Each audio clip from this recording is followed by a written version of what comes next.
It's our turn, episode number 109, Befriending Your Imposter Syndrome.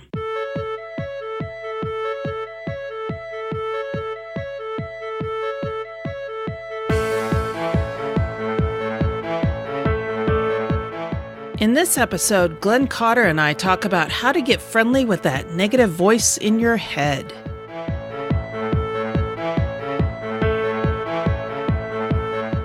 This is the Dice Tower Network, adding games to your wish list since 2005.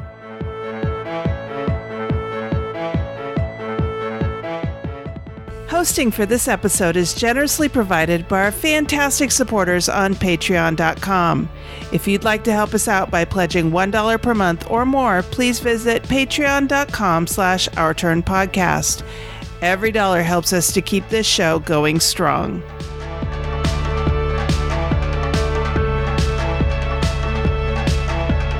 Hi, and welcome back to Our Turn. I'm Cathy Ford. Today, it's a show with just me in the hosting seat. Sometimes the scheduling, whether mine or somebody else's, just works out that way. So I am going to start off like we usually do by telling you what I've been playing lately. And to be honest, I haven't gotten that much to the table lately that is new or different. I talked in 108 about a app game called Jaipur that I've been playing quite a bit lately. And I've actually been teaching the card game of Jaipur to some coworkers as well. But I'll talk more about that in episode 110. But the game that I want to tell you about today is called The Struggle for Catan. This is basically Catan, the card game. And I was a little surprised at how much I really enjoyed this. Mark and I sat down and we played this game one time through and discovered one or two things that we weren't quite doing right. So then we went through it again and we really enjoyed it. You're trading resources in order to build things just like you are in the Catan board game. But I would say it's much streamlined, simplified. This might be a great introductory game to the world of Catan. According to the box, there are several other variants as well. Again, I'm talking about the Struggle for Catan, which is the card game, but then there is Catan, the dice game, and Catan Histories, which I guess has a variant called Settlers of America. And then there's the Rivals of Catan, which I think is another card game. Anyway, so there's a variety of these. I haven't played them all. The artwork is very much similar to what you see in Catan. And Mark and I really enjoyed this game. I don't know that I'm necessarily going to keep this in my own collection, but I think this is going to go into the Your Turn collection for games that we go ahead and take to our Your Turn events. One little pet peeve is the box organizer was designed for shipping, not for storing. Once you unwrap the decks, the cards don't stay in their places. So I'll probably scrap the organizer and just bag up the cards. I'm not even sure that I'm going to necessarily bother with sleeving these cards. They're good, sturdy card stock, and we'll just see how much this game gets played. I give it a 4 on the OTP scale. I really enjoyed it, and I am looking forward to teaching this to friends and coworkers. Yeah, it's a good game. If you've got friends and family who don't necessarily consider themselves gamers, this would be a good game to introduce them to. It goes quickly. It plays in about 30 minutes. And the artwork is good. The game component quality is good. Like I said, my only major pet peeve is the box organizer isn't designed for storage. It's designed for shipping.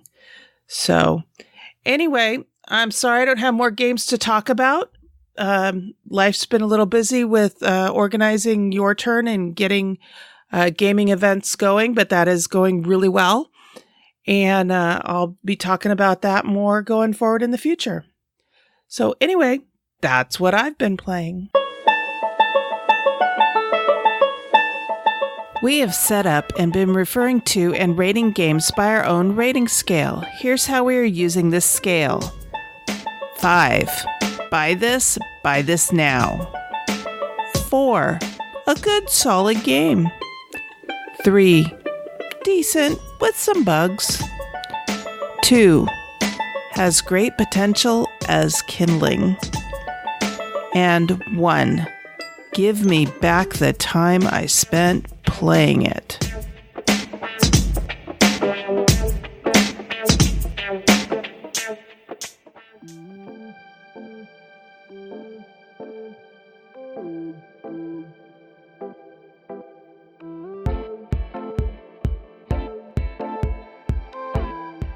So today for our hot topic and the interview combined, I have Glenn Cotter on with me, and he is the designer of a brand new game currently on Kickstarter called Fickle. Is that right? Yeah. Fickle. Okay. And we will talk about Fickle here in just a minute, but Glenn is also on to talk with me today about befriending your imposter syndrome. When he first proposed this topic, I gotta say I went, huh? And asked for a little more of the details. And so we will talk about that here in just a minute. Longtime listeners of the show know that Sarah and I addressed the topic of imposter syndrome in a previous episode. And I just want to explain a little bit how it relates to gaming. Sarah is a game designer, and I am very much not. But she has trouble calling herself a game designer. And that is imposter syndrome. Even though she is a game designer, she likes to attribute all of the game design prowess to her husband. And he always comes back and says, no, absolutely not. You are just as important to this process as I am, which kudos to Will. Also, too, I have suffered from imposter syndrome in gaming where this podcast is concerned. I was terrified the first time we put out a podcast. Actually, probably the first 10 times we put out a podcast.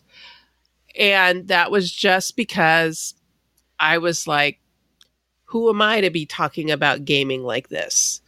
And it has taken a lot of work to overcome that imposter syndrome. And even still today, even after 108 episodes, I'm still going, who am I to be doing this? Oh, yeah. So you would think I would be over it by now, but no. So Glenn is here to give us a little advice from his perspective on how to overcome and befriend imposter syndrome. Glenn, welcome to our turn. Thank you for having me, Cathy. It's a pleasure to be on. Oh, I am delighted to have you on. And I want to start off first, before we get into imposter syndrome, by having you talk about your game that is on Kickstarter right now called Fickle. Oh, thank you. Well, in short, Fickle is about each person is trying to create an alliance amongst various mischievous fairy families.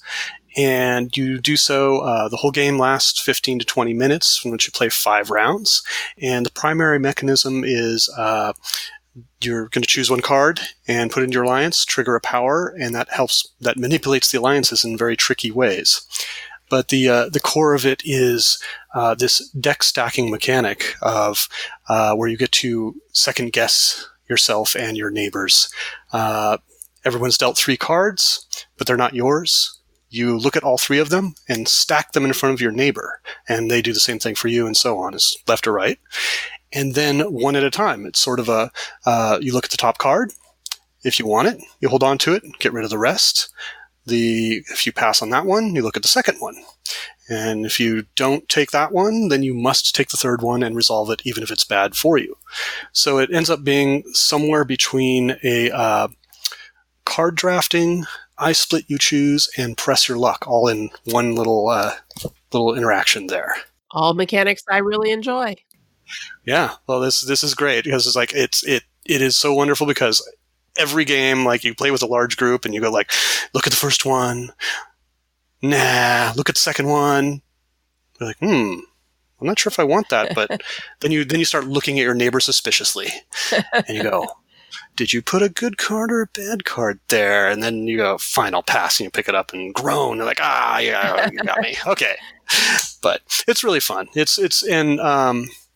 And it's nice. It's also very. It's got a long tail because it's also. Like I said, you play with five. You're going to play with 5 fairy families, each with unique power. But there's a whole lot more than 5 fairies in the decks in the box. So you pick any 5, shuffle them together, and start playing. So it's a shuffle builder. So there's ridiculous number of combinations. So if you want, you can play a different game every time, or you can find combos that you like together, and say like, I'm going to beat you in that scenario this time. Now, what's the minimum number of players on this game? So it is a 3 to 5 player game, and there's very little difference in time between the 3 player game and the 5 player game because most of it is simultaneous. The things where you're really thinking about it is the stacking and the choosing, and then the resolving happens one at a time. But that's pretty quick. And this is your first game. Yeah, this is the first game I've signed. Nice. So congratulations. It's really exciting, and it's been really fun. We just went to Kubla Khan last weekend, and it was our first big public promotion, and it had a lot of fun. People kept coming and playing, like, oh my, I want to play another game. It was great. Kubla Khan is a great con out here in Northern California. I've been a couple of times, and unfortunately, I couldn't make it this year, but I'm glad to hear that you had a good con. Oh yeah, it was great, fantastic, and of course, hanging out the Protospiel room a lot of the time too, is one of my favorite parts as well. When I wasn't promoting, it was like kind of hanging out there and playing each other's games. They have a good Protospiel room. Oh yeah, well yeah. Last year it kind of happened last minute. Michael Dunsmore helped organize it, and this year it was a proper. They gave us a nice big room, and nice. And but the Northern California has an incredible design community. It's a great group of people. Now we're both in Northern California. What part of Northern California are you in? I'm in Berkeley. Oh, okay. I'm in Sacramento. Nice. Yeah. Yeah. All right. So close together. Yep. Fantastic. All right, so imposter syndrome. How can I make imposter syndrome, my friend Glenn? Well, this is, I'm not an expert in this. This is my one person's perspective on it. So don't take this too much. But I wanted we're all for all perspectives here on our turn. Yeah. And first thing I want to acknowledge is, imposter syndrome is not unique to probably any group, Nope. You look at any group where there's any part of it that is up to interpretation, and especially ones that have a creative element, but any element, any element that there is an interpretation, it opens that door to let the imposter syndrome come in. So just knowing that right away, that it's widespread, and pretty much everyone, if they're honest about it, has those doubts. And, yep. And I'll come around to this, but really main message I want to get across, it's like, try not to let it be a problem. It becomes a problem when it stops you. Exactly. And when I talked about befriending it, it's not about stopping it as much as it stopping you. Don't let it stop you. So I'm trying to figure out ways, and this is like my way of dealing with it, so it actually can help work with me instead of constantly being in conflict with it. Because when you're in conflict with it, that's when you're deer in the headlights and you just stop doing anything. Mm-hmm. So, you talked a little bit about it, and it's that little bit of doubt, it's like a really, or a lot of bit of doubt. A lot of bit of doubt. And the way I kind of picture it, it's kind of, if you think of it as like, well, as a companion as opposed to an affliction. And that's kind of my way of dealing with it. It's can sometimes be cruel, but it doesn't mean to be. Yeah. And I'll hopefully explain a little bit of this. I think that, just to interrupt for a second, I think that imposter syndrome tends to sprout from fear.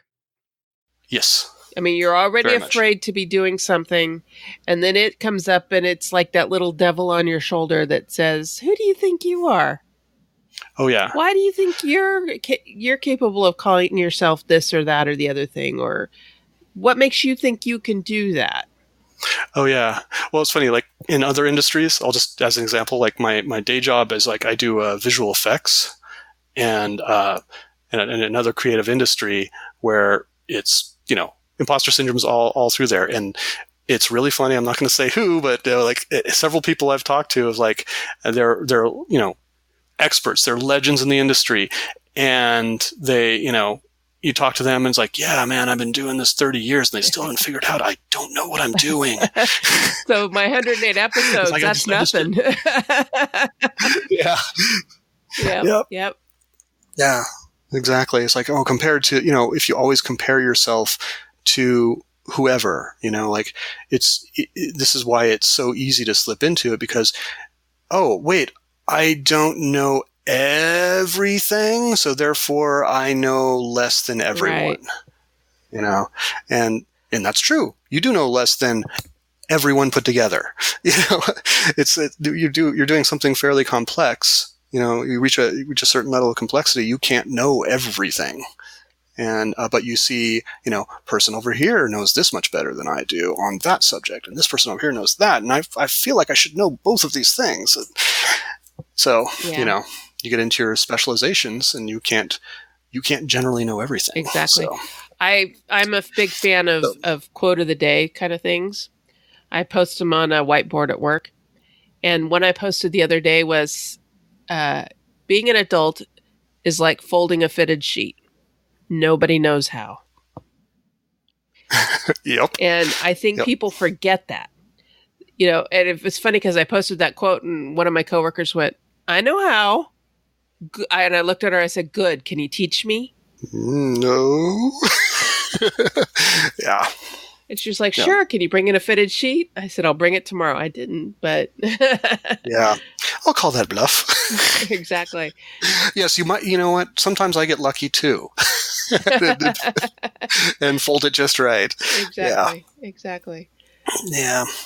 Okay. So back to befriending here. Yeah. So much like, I know some therapy talks about, emotions, like sometimes we have, strong emotions one way or another. Sometimes, sadness has a purpose, anger has a purpose, and try not to be afraid of them. It's these things that they're actually speaking to you and they're trying to say something. Mm-hmm. And it's a matter of, trying to get the message clear, turn the volume down a little bit so you can actually hear what is being said. And that's, and that's kind of like how I picture imposter syndrome is it's a friend who just doesn't know when to be quiet. It's like they keep talking when you're like, okay, got it. Yeah, I got it. Just stop talking. I understand what you're saying. Just, but sometimes it just won't back off. I understand, but just let me get to work and stop talking. But it does serve a purpose. It's one of those things that, well, for one, you can look at it as a downside or an upside. It definitely keeps you humble. That's for sure. And if you ever meet somebody who doesn't ever experience imposter syndrome, you kind of, you kind of want to back away from them. They sometimes can be very intolerable. It's like, no humility there. You understand you can't know everything. And sometimes, that can get, staying humble is fairly important, especially like when we're talking about games, when you're listening to feedback. Mm-hmm. If you're hearing in your head, yeah, I know, you're not listening to the feedback. Right. Yeah, I know what you're saying. Yeah, I've already addressed that. But you also don't want to listen to, oh my God, they're telling me that everything sucks. Right. No, they're not. It's a balancing act. Yeah, exactly. So if you let it, if you don't have it, you think already. If it's too loud, it also drowns out what's being said. It takes whatever they're saying and amplifies it. Other things, the lesser version of imposter syndrome is also a drive. It can be a drive. It drives you to put more effort into what you're doing, something that's creative, and sometimes it drives you to put more effort into something than a real rational person really should. But I can identify with that. Yeah, and if you feel like things just come naturally and you don't really have to, you can fall into the trap of like, I understand this and I'm totally gifted in this, and you can get lazy and not put the effort into what you're doing, whereas, when you have that slight suspicion, it's like, this could be a little better. It helps. Sometimes it's nagging and sometimes it's annoying, but it does also motivate to some degree. Mm-hmm. I can see that. Yeah. And like I said, getting beyond the rational motivations. So like I said, get to know it when it speaks to you and why, keep in mind that, failing is part of the process. And every designer. I think that people need to remember there's nothing wrong with failure. Our society has made it this giant evil that you're not supposed to ever allow yourself to fail. But for example, Edison failed like 200 times before he finally invented the light bulb. Oh yeah. But it's his point of view was that was 199 times I found that didn't work. Right. Finally, nothing wrong with falling down. Just get back up. Exactly. That's the problem. That's like getting the motivation to get back up. I know that I've had to take some gaps in the production of this podcast just because of life, the universe, and everything. And part of me is like, oh, I failed again. It's been 2 months since I put out an episode. I'm a giant failure. And then I'm like, no, I just need to get back on it, get back to it. And when I do, I have people going, yay, you're back. And that just means the world to me to hear that, because it's like, yes, they missed me and they missed the show. And yay, it's good to be back. Well, it's good to have you back. I know you had a little gap recently. It's been great. I'm glad to be back on. Or no, you got a new one last week, and I was worried, like, are you okay? Okay, but you had plans. Yep. Life just got crazy. Yep. Yeah, it happens. Yeah, but you can't let life getting crazy get in your way, regardless of what you're trying to do. That's where you're trying to overcome imposter syndrome. Right, and that's the thing. No matter what creative endeavor you're doing or whatever project you're working on, you can never actually finish it.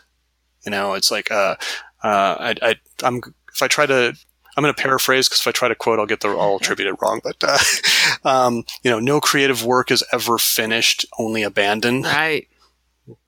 It's you can always keep working on it to make it better, and this is again part of what helps you keep trying and do one more thing. There's one more tweak we can do.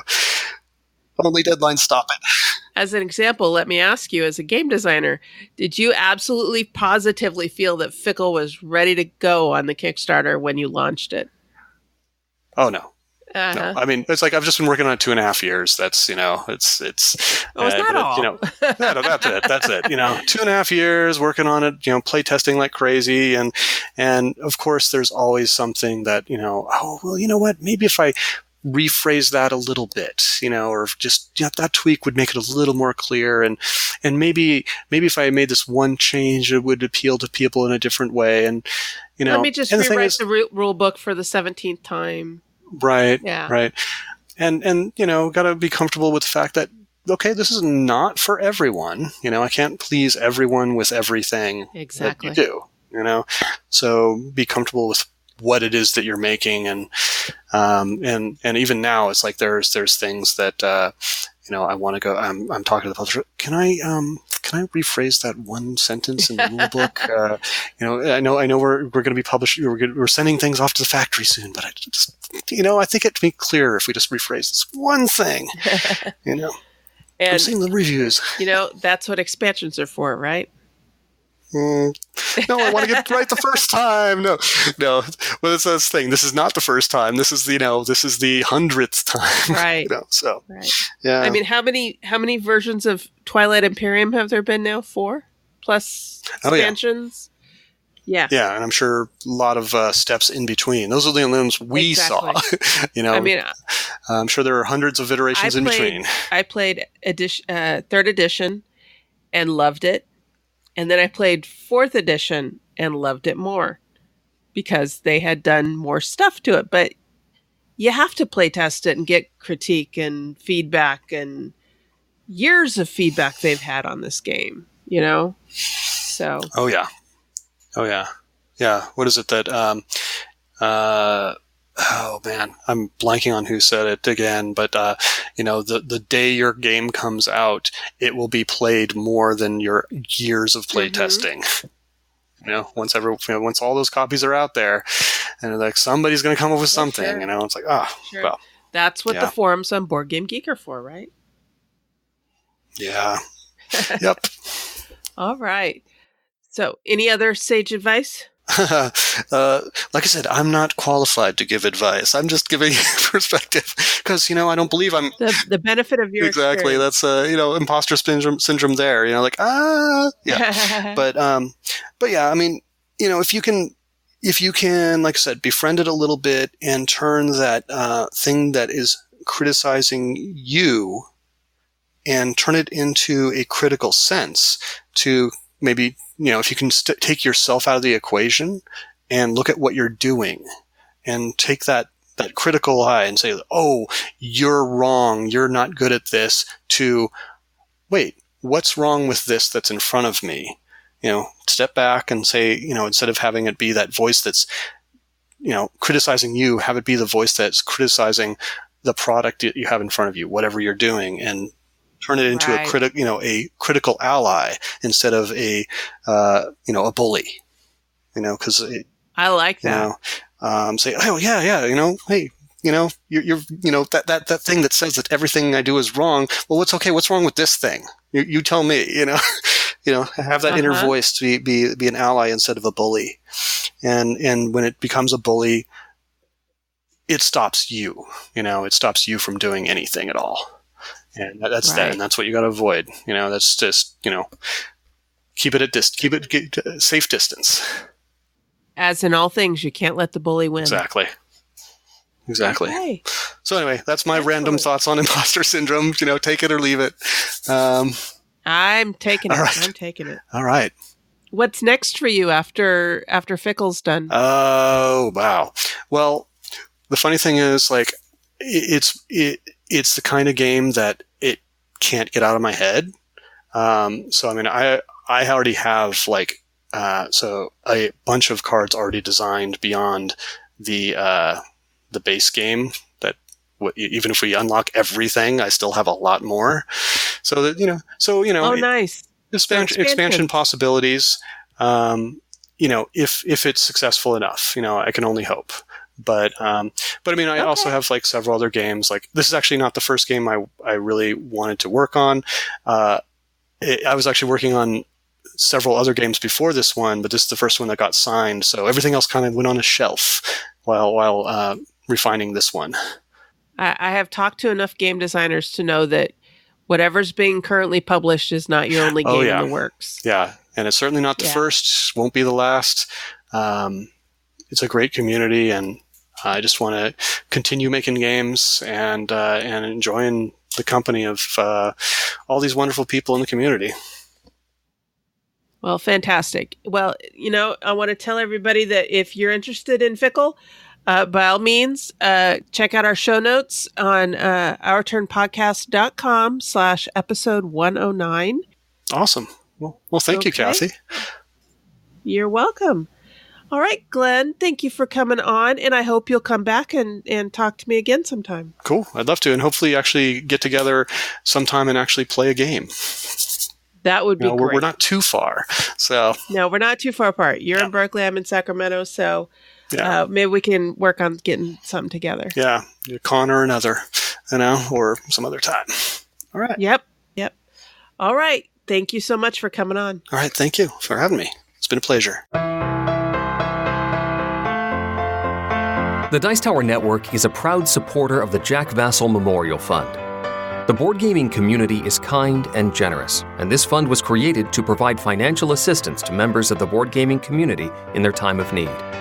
If your game is turned upside down and you need assistance, please visit jackvassal.org/apply. Find out how we can help.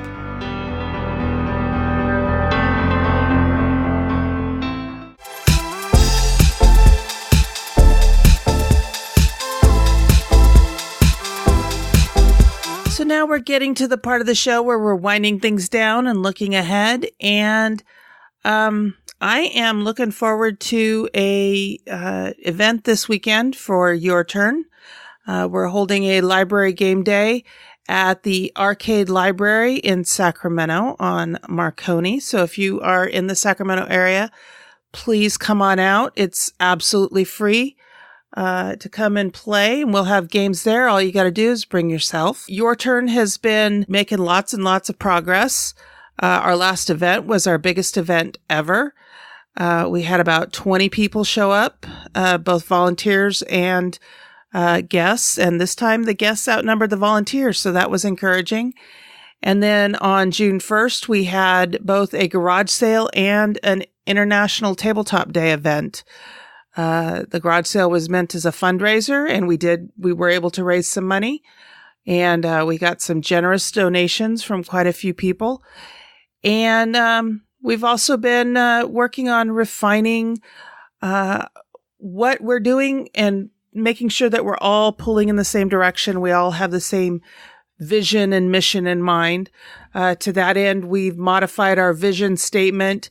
It now says, "We will foster a tabletop gaming community where all friendly people are welcome at the game table, regardless of age, race, nationality, creed, ability, orientation, or identity." So we want everybody welcome at the game table, regardless of who you are, how you identify yourself, who or what you worship, or the color of your skin, or your age, or your ability or disability. It's fine. You're all welcome. Everybody's welcome. And then our mission statement is changed just slightly to Your Turn community game events. Hosts fun and inclusive community tabletop game events throughout the year and participates in other community building events and activities in order to share our love of tabletop gaming. So just refining things, like I said, to make sure that everybody on the board and all the volunteers are all pulling in the same direction. And, I've never run a nonprofit before, and I am learning lots. I have been reading a book called Nonprofits for Dummies, and I feel like that's just right at the appropriate level for me right now. But I'm also reading some other books, listening to some podcasts, listening to some YouTube videos on how to run nonprofits and to do some fundraising. We did have some exciting news recently. We were given our very first grant. It came in the form of an in-kind donation from Google, of all organizations. Google has an arm called Google for Nonprofits. And if you're a nonprofit, you can qualify for a $10,000 a month ad grant. So that's $10,000 in advertising every single month. So I am working with my friend Frank. Hi, Frank. And my friend Doc. Hi, Doc. And then my husband Mark. Hi, sweetie. And we have put together a little committee to get the Google ad grants up and running. So those ads start showing up in the Sacramento area when people are searching for gaming events and trying to figure out what the game culture is like here in Sacramento. So we'll see how that goes. That's very exciting. Anyway, more news about Your Turn in the future. In the meantime, if you want to connect with me, you can reach me on Twitter. I am at Our Turn Podcast. I have not been on there very much lately because at the place where I work, they've really cracked down on cell phone usage during our downtime. So I am trying to get on during my breaks and things like that. It's just a little difficult sometimes, but you can also reach out to me on Board Game Geek in our guild number 2600. And you can also reach out to Sarah Reed. She runs our Facebook page, and that's at facebook.com/OurTurnPodcast. So thank you for listening. I do appreciate each and every one of you that downloads our show and listens to it. And I especially appreciate our Patreon supporters. You help make this show possible each and every episode. And I don't want you to think that your contributions are not appreciated. They are very, very much appreciated. If you're interested in supporting our Patreon campaign, you can go to patreon.com/OurTurnPodcast and sign up for one of the levels there. Anyway, until next time, and on behalf of the entire Our Turn Podcast crew, that was our turn, and now it's yours.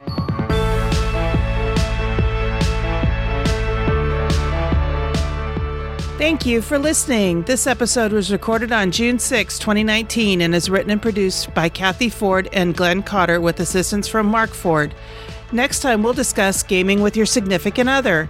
We want and encourage your questions, comments, and feedback. Please call 916-426-2873 and leave us a short voicemail, or send an email to ourturnpodcast@gmail.com. Our theme music was composed by Adriana Crickle. Incidental music was provided by Purple Planet Music. Please check out our show notes to learn more about these talented artists. The material in this episode is copyrighted under Creative Commons Attribution Non-Commercial No Derivatives 4.0 International License. If you want to learn more about the games discussed in this episode, please visit our website at ourturnpodcast.com/episode 109. You can find a list of the games along with links to their listing on BoardGameGeek.com. We are proud members of the Dice Tower Network. You can find out about other shows in the network like Board Game Blitz, the Portal Gaming Podcast, or the Dukes of Dice by going to Dicetower.com. Thank you for your support. If you like what you heard, please tell your friends about us.